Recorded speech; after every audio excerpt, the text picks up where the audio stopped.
Hello and welcome to this week's workshop. Today we'll be going through, fingers crossed, a live audit of the setup of Google Analytics, both Universal Analytics and Google Analytics 4, using the Google Merchandise Store as the example. Although I might throw a couple of other websites in there as well to get more information, as from taking a look in advance, the Google Merchandise Store doesn't look to have the best setup in place. These are quite small numbers right now joining. Hopefully get a few more people during the course of the next 10 minutes and then staying for the full 45 minutes. But for anyone else watching along on this in later times, you missed a great session in person. You could ask questions that way. It's always good to be here in person. But to kick things off, as I always do, let me just share my screen.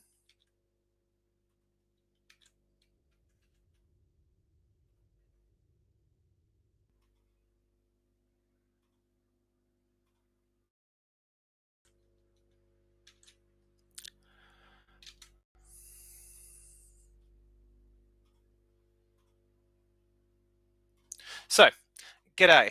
My name is Peter O'Neill. I'm an Australian. The g'day part gives that away pretty quickly. I was living in London for a fair while, but I'm now over in the Netherlands. Even bought a house here. It's very exciting. I've been working in digital analytics since 2006, a long time now since I fell into the world of it. I was running my own agency at one point, L3 Analytics, which became Leap 3, then was purchased by IEMA, but I'm back freelancing again under the banner of ZHS Orchards. And just to mention as well, I did at one point create a little conference so I could speak at events called Measure Camp, which is taken off around the world, and I highly recommend looking into. I'll begin these workshops. They're not weekly anymore. They're probably twice a month.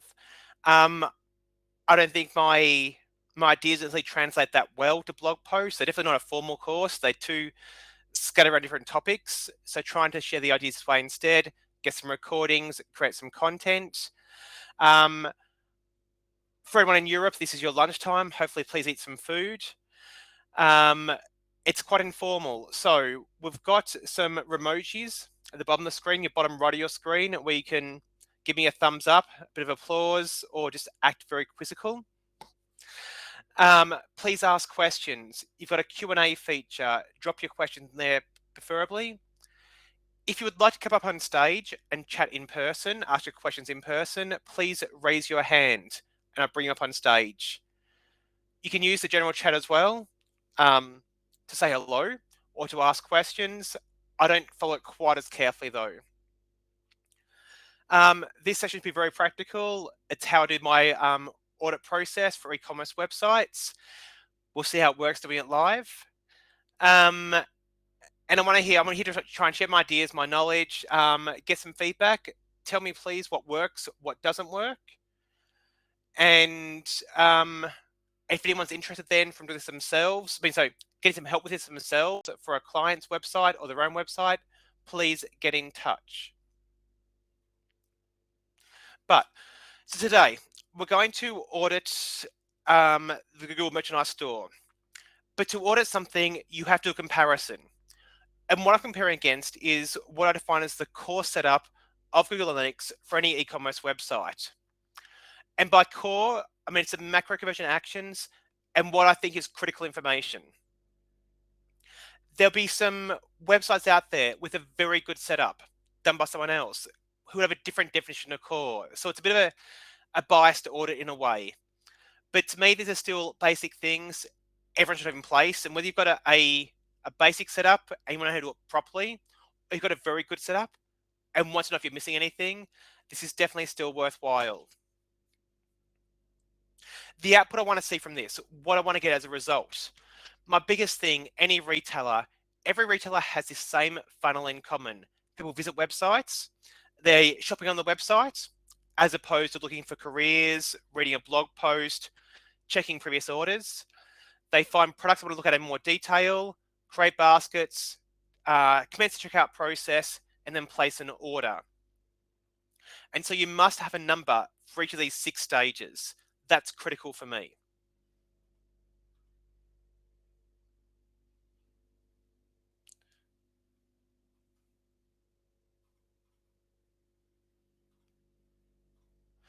After that, I want to look at information at product level. And for every product, I want to know how much it's viewed and how much is added to basket, because then I get this product page success rate, add to baskets divided by views at session level in both cases. And that means I can benchmark internally what success looks like. And you better see good performing products or worse performing products, which is going to drive actions. I want to create this ugly data picker report, which just has a lot of data in it, but it has all the key numbers in one place. It has your key website metrics, including the funnel, broken down for key segments, including critically your traffic sources, different traffic channels, and different entry points to the website. I want to know people that navigate the website. If you're hitting issues in the checkout process, which page in the process are you banning the process? Are you banning the checkout flow? How do you actually access the product details page? Where are you going to if you're actually not shopping on the website? For all of that, I need to know the product page names and the page types.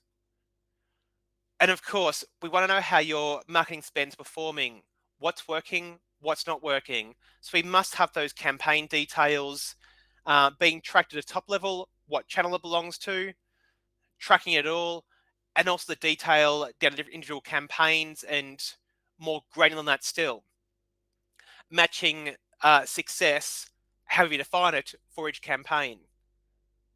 So that's the information I want, and that's how I'm going to use it. And that's what I define as core for retailers. So, with that as a background, please let me know if any questions. But if not, it's audit time. Fingers crossed this works. Some useful links for you for all this though. And let me grab this and drop it into the chat.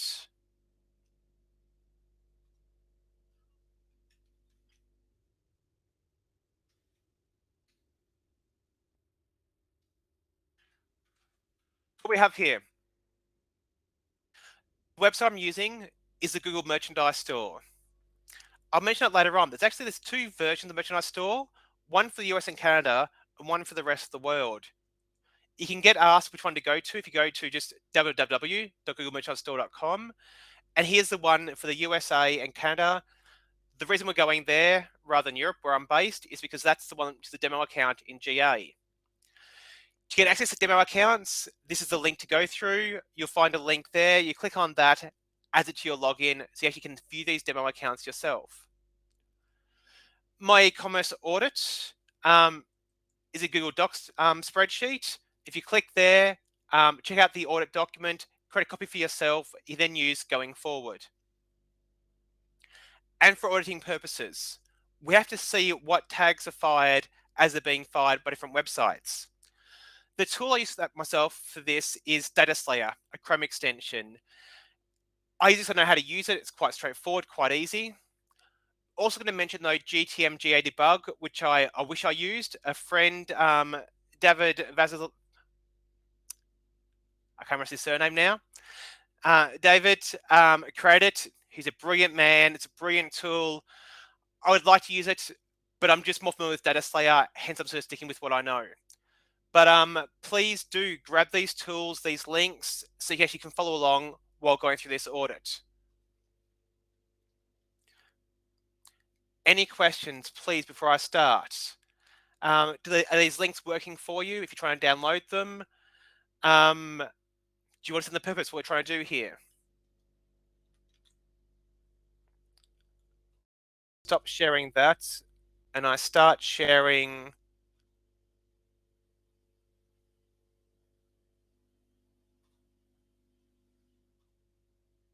into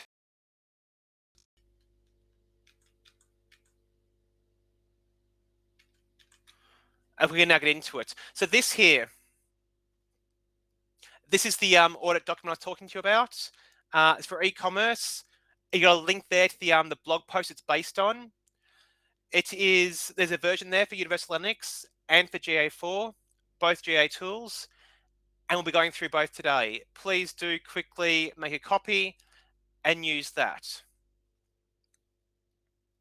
This is the website, the Google Merchandise Store.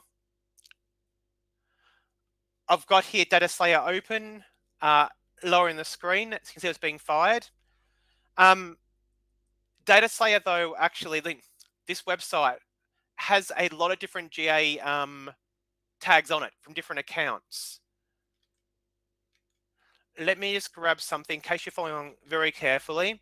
With Data Slayer, you can, in the settings, choose to show different tags. I'm looking here at both Universal Analytics and GA4. You can also ignore some IDs.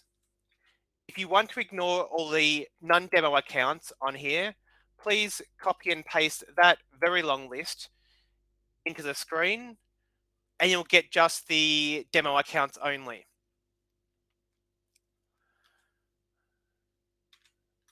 Now, I have this checklist, and yes, it's already filled in, but let's talk through it step by step.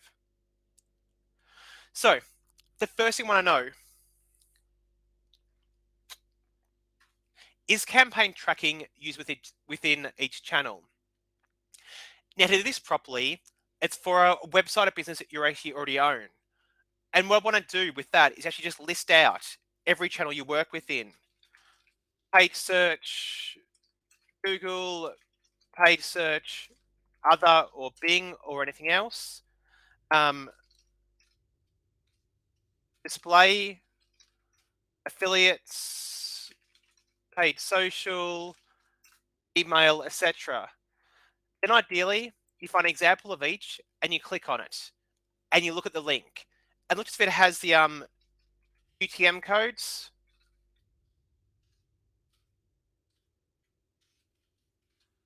Like that, or in the case of a Google search, a G-CLID parameter.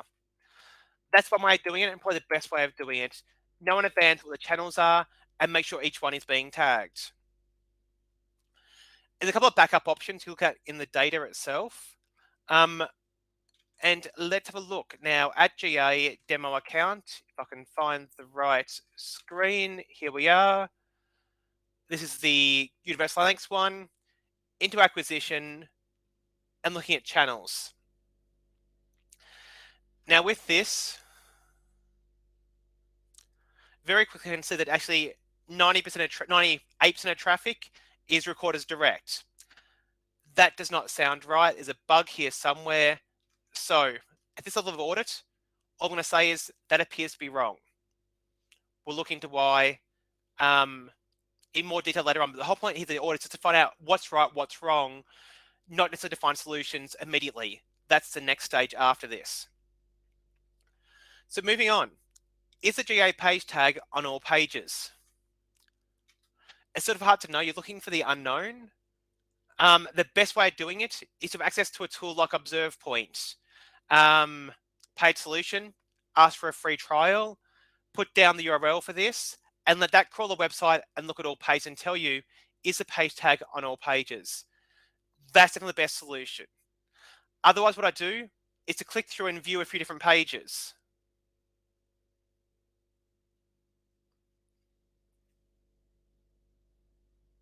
And see here, I'm looking for the GA tags.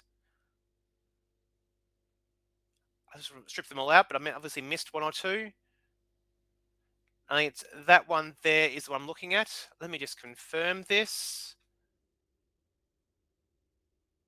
Yeah, 545169992, 545169992. All right, it's on that page. What about the next page?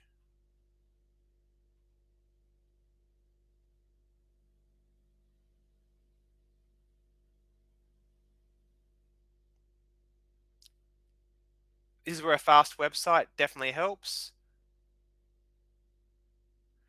545169992. There it is there as well. And do this properly. Look at quickly within 2-3 minutes. Scan through a lot of different page types. Your search results page, your product pages, product detail pages. Look through a lot of different pages, and which they all have on them the same page tag. Like I said, easiest way of doing it, a tool like Observe Point, use that and check that way. You can see here on the result page as well. So I'm marking that one down. Yes, that one's good. Let me find.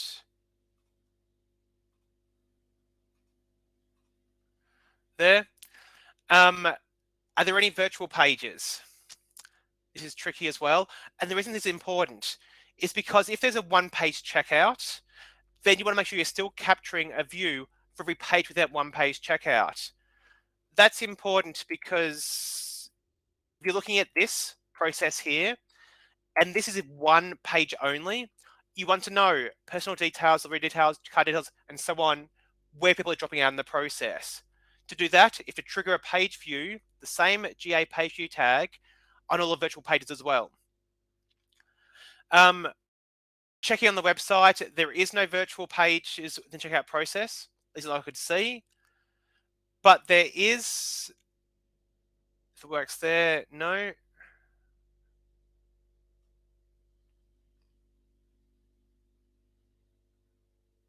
A virtual page triggered when you view a product list page like this, click on a product, it'll give you a quick view, and that quick view will, when things catch up here,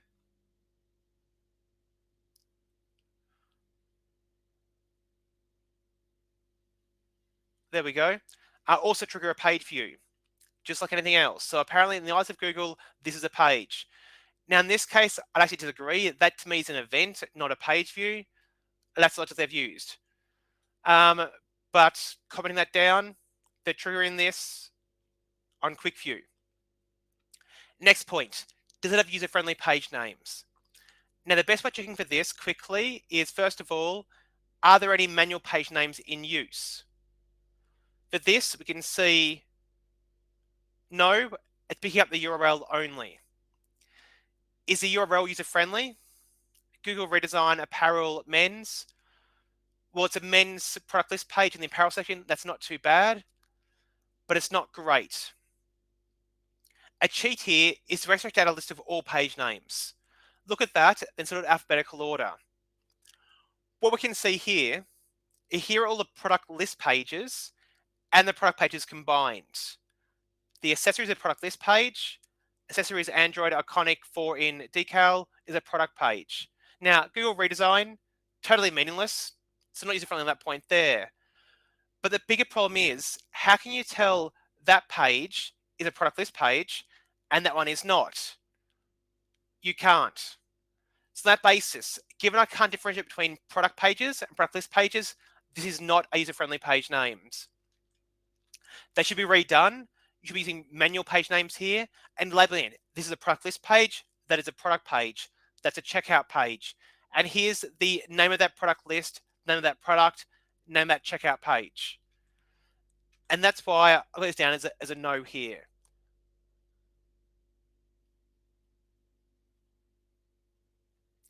Are they recording a page type? A page URL? In both these cases, no, they're not. I mean, and compare what it should be looking like. If we look at FitFlop, and again, getting open Data Slayer, and we go to the women's page there, in the data layer at least, fingers crossed this is still there, the page type is a product list page. The page name, GA Virtual, is / product list / women's view all. That's pretty useful. Are they passing it through? Here's the page name, product list at women's view all. Great. That's the override of what's in place here, because EU, EN, shop, not as useful. That's a much more useful page name. Is the page type here? Yep, content grouping 2, page type. That's great to see. The full URL, not there. The page path, though, is there in this case. So you can see much better work done on this website compared to the Google Merchandise Store.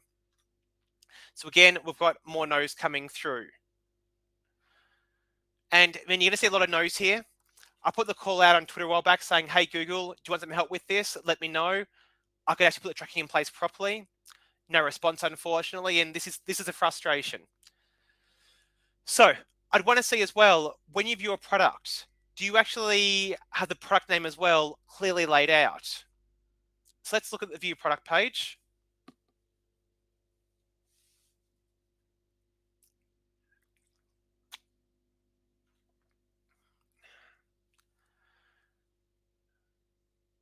So we've got here, let me find the actual page itself, is this one. And no, I mean, they've got a code here that could be kind of useful, but there's no page name clearly laid out. In the e-commerce code, there a product view, and the product name Google Unisex V-neck T is there. So they are capturing it. That's great. The issue is how to access the information, and put it into a custom dimension makes that much easier to access in different ways for analysis and reporting. Hence, I want it pulled out in a different place. And again, I'm basing this on what I define as best practice, not what someone else thinks is best practice. I'm aware of this. So, no. But I mean, surely they're capturing an event for add to basket, aren't they? If I choose the large here,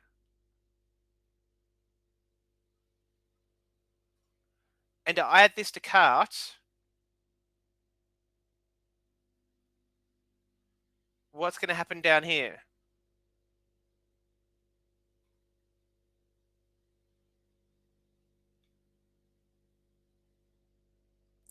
And nothing happens. They're not tracking someone actually creating a card, adding it to cart. That's really bad. Taking a note, I did discover this though. If we go back to the product list page and look at that same product in quick view, and we choose large again, add cart this way,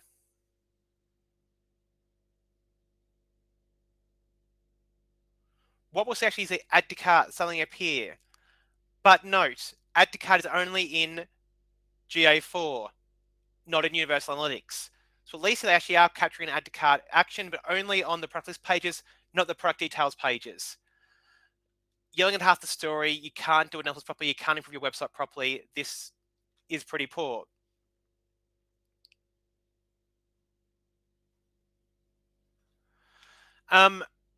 Commence checkout, another section in the funnel, very important. You can usually identify it based on the pages you view. Unless you've got a third-party process you can go to, in case you need an event, that doesn't exist here, so it's not required. So not applicable was my comment there.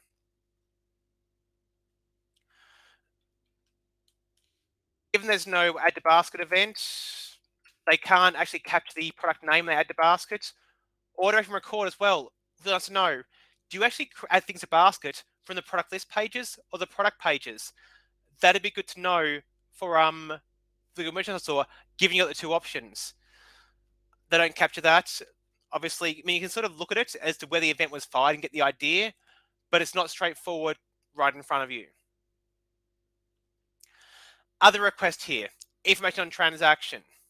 Now, I can't tell if the transaction ID matches backend IDs. I don't have access to backend IDs. I could get this information here. If I made a purchase, which I'm sorry, I'm not quite that dedicated. I'm not going to do that either here right now. So moving on, and conscious of time, let's have a look at Google itself and see the configuration setup. And if you look ahead, you'll see a lot more yeses coming through. So this is configuration default for any website, e-commerce or otherwise. So let's get into the configuration, admin section. First of all, is there one GA view created for raw data, minimal configuration? Raw data view, hopefully it's correct. Let's have a quick sort of glance.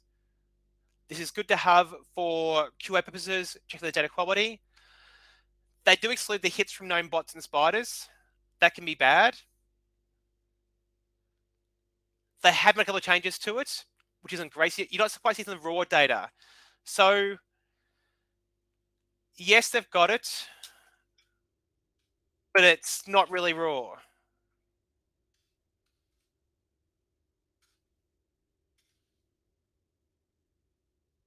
Is there at least one GA view created for reporting and analysis data?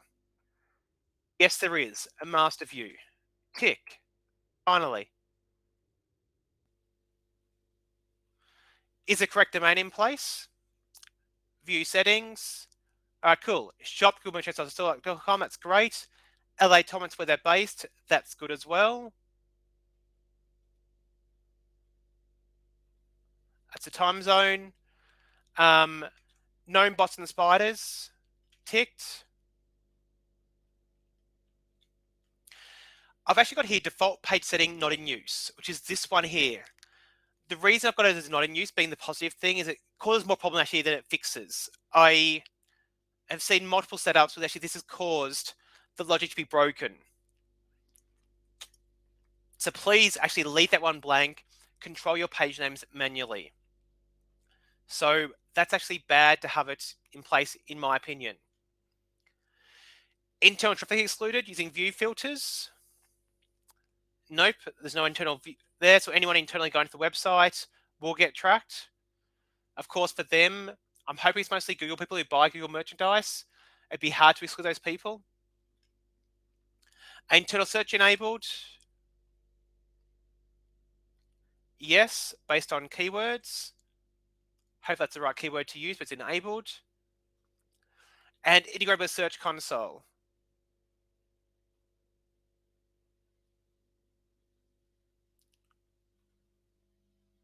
Search Console linked. Tick. Now, these are settings, like I said, should be done for any website, e-commerce or otherwise. Now, your e-commerce settings. Most relevant currency selected. For them to be the US dollar, that's selected. You can see you can actually charge through this pretty quickly. Is Google Signals enabled? And this is core if and only if you are looking to retarget. You actually need information. For them, they link to Google Ads, but they have, if I find the right place, they've linked the advertising features, remarketing, etc. for themselves. So let's tick that one as a yes. Integrate with AdWords. I said before it was integrated. Is enhanced e-commerce enabled? Little step, key step, has seen this being missed before. Yes, it has been enabled.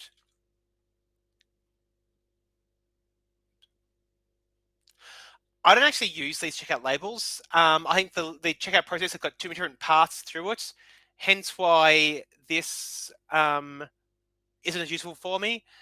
So it's great to have it there. I don't call it as core tracking. Now, I want goals for each stage of the checkout funnel. That diagram from earlier, this funnel, if you've got a goal for each of these 1, 2, 3, 4, 5 stages, life becomes much easier for your analysis and reporting. So, what are in their goals?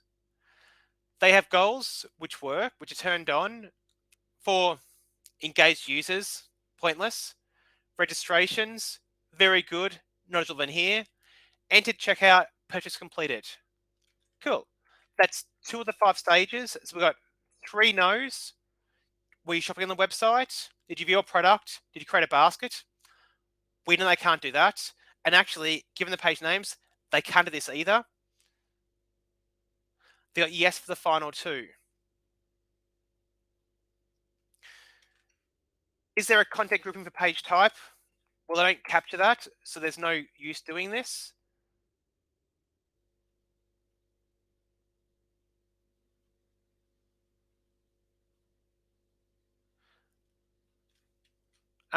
So content groupings, no point setting it up, only of this, because it wasn't being tracked in the first place. As a quick glance, so we can't actually select content groupings in the config. For some reason, it doesn't appear giving our permissions. Payment gateways excluded a referral exclusion. This matters if you can pay via PayPal or various other payment gateways. you don't want to appearing as a referrer. What can happen is you go through the website, choose your products, go to make a purchase, go off to PayPal, make the payment there, come back to the confirmation page, and because of Google's way of defining how a session starts, the session restarts. Your traffic source is PayPal, you made a transaction, your landing page is a confirmation page. This is all bad because it loses connection to the previous session. So always exclude any payment referrers if you've got any. The way of doing that is in tracking information referral exclusion list. Nothing there for them. The way of discovering if it's an issue is by looking at all traffic referrals. They don't have any based on that bad tracking, but you'd usually sort on transactions, and see if you've got PayPal or anyone similar with a high number of transactions, high conversion rate, in which case exclude them as a referrer.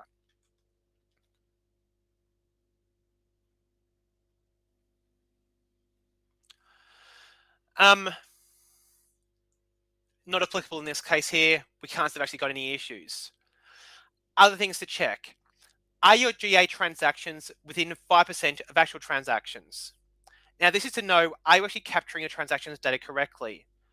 Now, 5% was our old mark for looking at this. We're always going to lose some people who delete their cookies, block cookies, something goes wrong, doesn't fire fast. You want to lose some data, but you want it within 5%. Now with cookie consent banners, it might be a lot higher than that, but at least you understand what it should be. In this case, we don't know what the number's meant to be, so we have to say unknown for this point. Are there any duplicate transactions? Any data appears twice? This can happen. Usually people go back to the confirmation page somehow, and that's a bad thing because you're actually double counting transactions. To check this, create a custom report, transaction ID transactions, quite simply, run the custom report and sort number of transactions. If numbers here are above 1, or if you've got 5 transactions with 2s, don't care. If you're seeing a lot of 2s or 3, 4s, 5s, 10s, 20s, it's a bad thing. Look into how you fix duplicate transactions. None in this case. Is the channel grouping set up correctly? Is there anything in the other category? Now, as we saw before, they've got weird traffic. We'll find out why pretty soon. There's no other category. That's fine. There are no referrers. And this is actually how we can double check, is the campaign tracking right? Can you see any social media campaigns here? Payment gateways, email clients, ad networks. And the last point here, are your product names consistent across product views, ads, and transactions? That you should be checking out when you capture it. So that product name you captured when you view a product, add to basket, do a transaction, was it consistent the whole way through? We, in theory, should be able to use this information here, the product performance report, and looking at shopping behavior. This should be the merchandise report for you. Unfortunately, it's based on instances, not sessions, which makes it all kind of pointless. The numbers just don't make sense. We can see that I actually don't track add to cart. That's a bad thing. The names that are consistent from here to there. There's some zeros. That looks very weird. That looks wrong. So it's sort of a maybe at this point in time. And that's a quick run through of the audit process for Universal Analytics. I'm going to go into GA4 in a second, but can you please tell me first of all you're still awake, but give me a thumbs up, please. Emojis bottom right of your screen.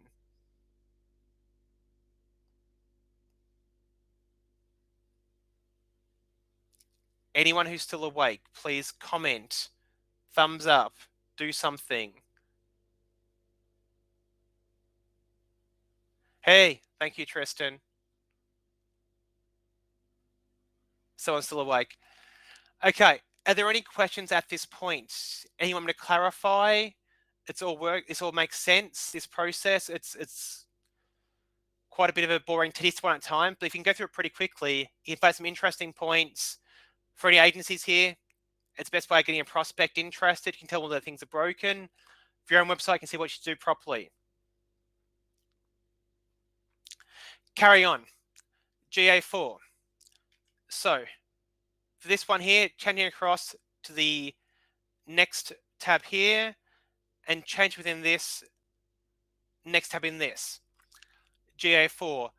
Similar things, and again, it's all based on the blog post. I want the same output from this. Still campaign tracking, which is under acquisition, and I think it's traffic acquisition. No, acquisition overview. No, it was traffic acquisition. Back to it was just very slow. Thanks for saying hi, Dan. Appreciate that as well. And the interesting thing here, in GA4, we can see a lot more information coming through. The reason for that is that if we actually go to the Google Merchandise Store, the way landing page, the selector page, to see if you want to go to the Canada, United States, or Europe, this has on it, when it comes to eventually, the GA4 tag, but not, that's the wrong Google Universal Analytics tag, but that one there is the correct GA4 tag. So this actually records people who come in on this page here.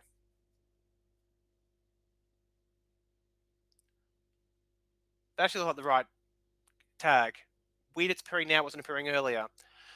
By having on this page here, we actually can get this traffic information. You've come from organic search, you've come from referral, you've come from social, paid search affiliates. Search more information, you capture this page as well, because that's where you enter the website, not at the next stage like this. So campaign tracking looks a lot better at this point straight away. Is the page tag on all pages? Same process as earlier. Ideally use observe point. If not, check through pages and check for it that way. Interestingly, there is no page view triggered by the product list virtual page view, the virtual view, which I agree with. And so I couldn't find any virtual pages, so that's fine. With this, now, is there any page name here or not? Looking at it, here's the page view, still nothing. Using the exact same logic, there's no good page names here at all. And on this page, you just get a lot of the promotional thing clicking through. So again, no, and there's no page type either. The add to basket we saw, there was no add to basket on the product pages and on the product list pages. It's only partial. They don't have to commence checkout. They don't capture the page URL. And notice here, now I've clicked away. We're not looking at custom dimensions or content groupings. All we know is information. And this is where GA4 to me actually makes more sense. It actually matches. If we go back to FitFlop, even Jigsaw, so in here, we're looking at custom dimensions, custom metrics, content groupings, defining the logics, the analytic structure within the page tag. But if you look at the data layer, we're sending information, name value pairs, the account ID, the page type, the page name, the site, the language, container version, environment name, with events. It's got structure of Universal Analytics, but nothing else. And I think that, to me, great for GA4. I want to know what happened, and I want information about it. Let me define how to allocate that in the actual user interface. That's all fine. I'm good with GA4 at that point. It actually matches my data layer structures, so that's fine.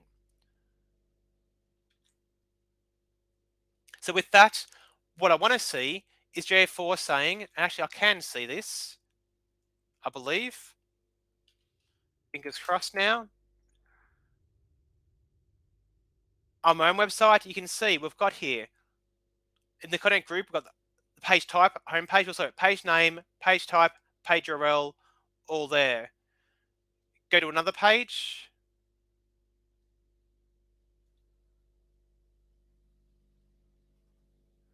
And again, content group, page name, page type, page URL being captured, sent through Universal Analytics. This is what I think should be done as basic for any website, and obviously for e-commerce as well.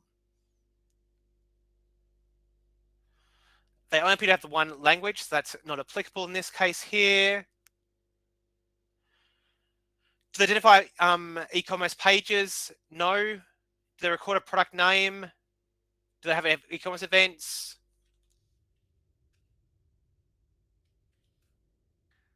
Again, a lot of no's here. To me, it's a pretty poor setup. Transaction information, I haven't actually looked at. Not made a purchase, sorry, Google. So again, into the configuration here.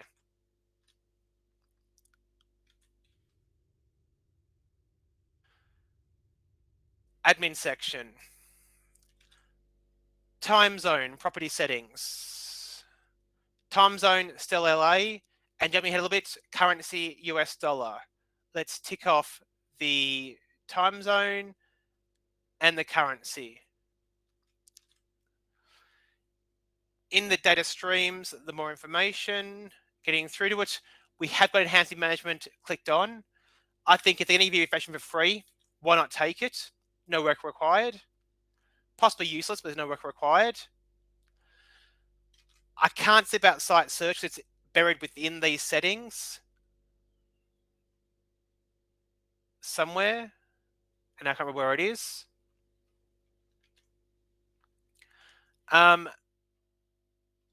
Looking though at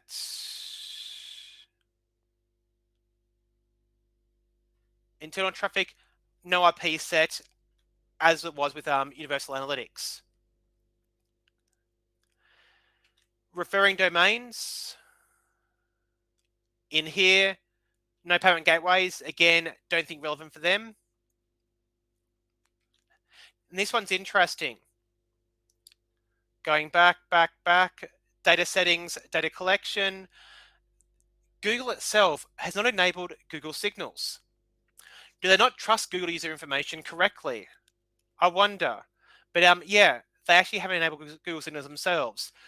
Not critical in my opinion, but useful if you're trying to do any retargeting, personalization. That's when it should be clicked on. It is, though,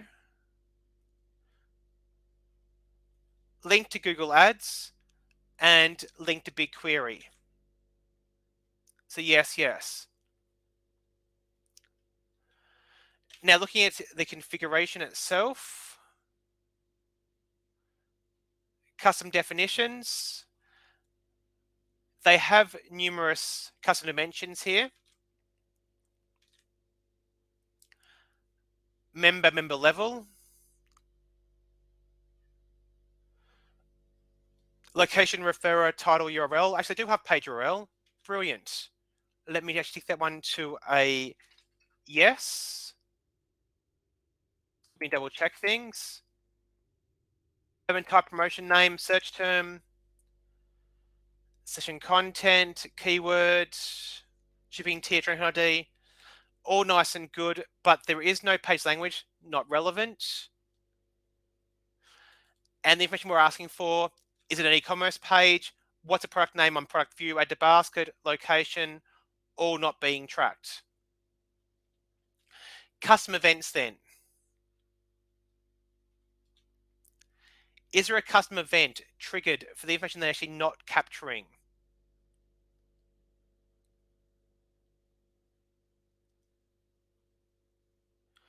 These are existing events. I can see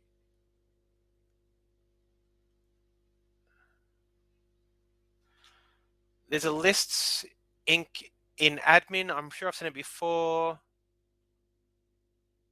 Through here.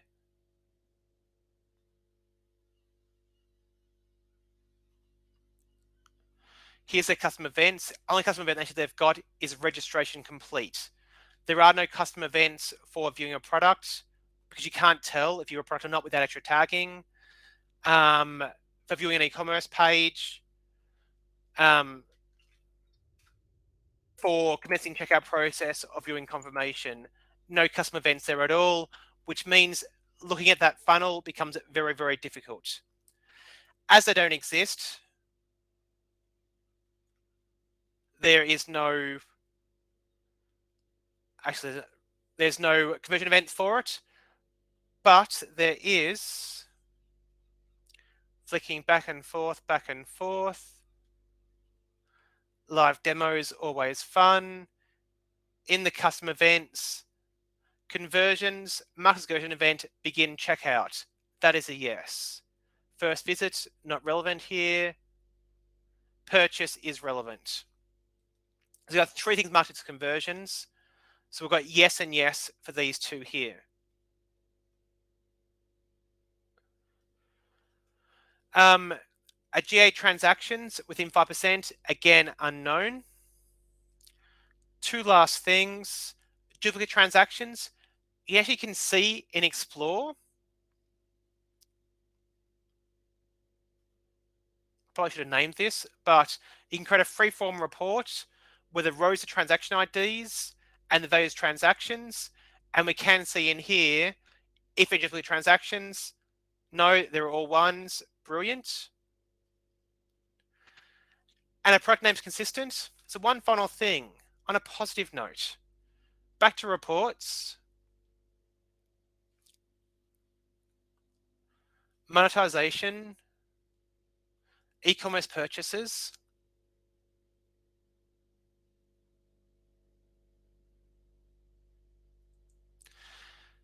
Now, down here, we are seeing the same names being used at each stage, so that's great. We know add to carts are incomplete. They're only being triggered for if you add to cart from a product list page, not from a product page. That's bad. So we can say, yes, they're actually consistent. But as the bonus, I said earlier, for Google Analytics, this report should be great, this cart to detail rate, but it catches things in instances here.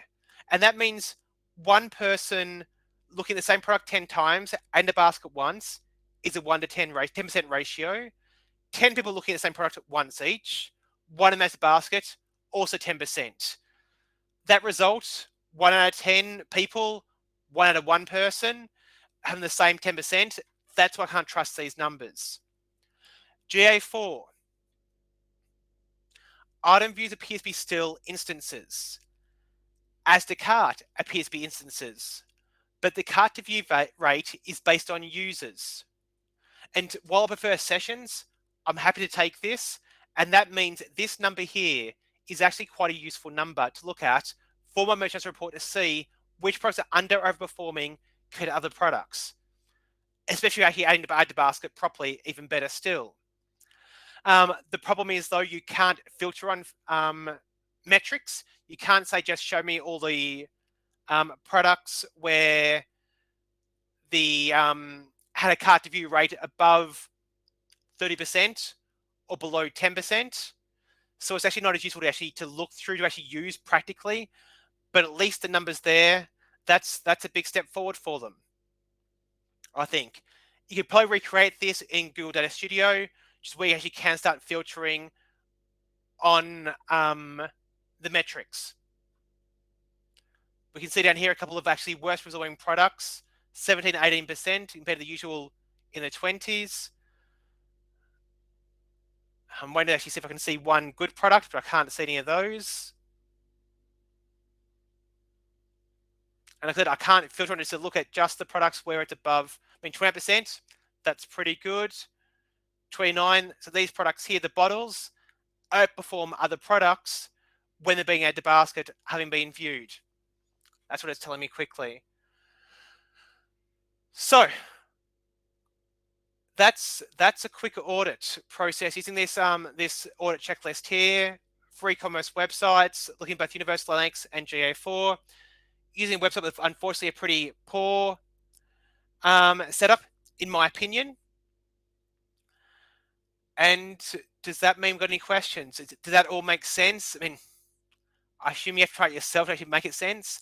But are there any specific questions you've got from that? Any points let me go back and review in a bit more detail? Please ask now in general chat or Q&A or raise your hand.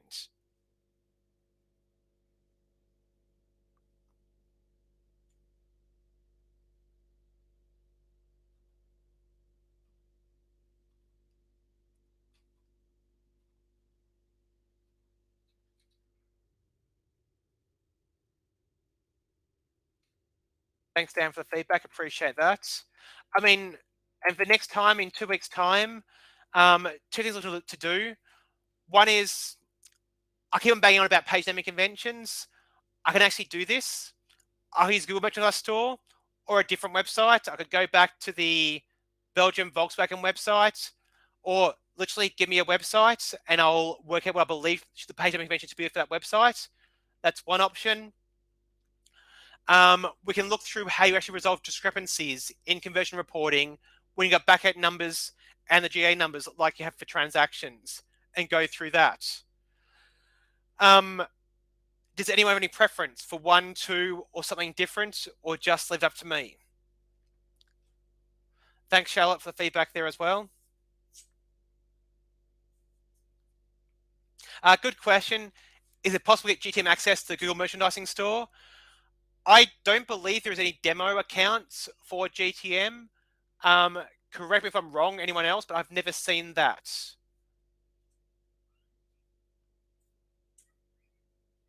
Apologies, unfortunately. It'd be nice to have. You can, though, I think I've seen someone say before, you can get an export of the GTM setup through the website itself. Not that I know how to do this, but I believe if you go into the website, if I can find where I've got it again. If you go into the website, because GTM containers are almost basically code on the website, you can access somewhere, I think, I'm not a developer, I can't remember how you actually do this, the actual GTM container code and recreate it that way. I think I've heard of that. I could be making it up, but if that's something you actually want access to, please drop that in the Measure Slack. I highly recommend Measure Slack. Anyone's actually not there, go to join.measure.chat and join Measure Slack. It's a great community. Ask the question there, and someone actually will tell you if I'm making up stuff or not. Apart from that, looks like next time is number 1. So I'm going to look into our conversion reporting transactions. I did talk on a long time ago for Observe Point. I'm going to pull that deck back out again, remind myself how it all works, and go through that. But otherwise, thank you all very much for attending. Hope you enjoyed it, learned something from it, and see you next time. Bye.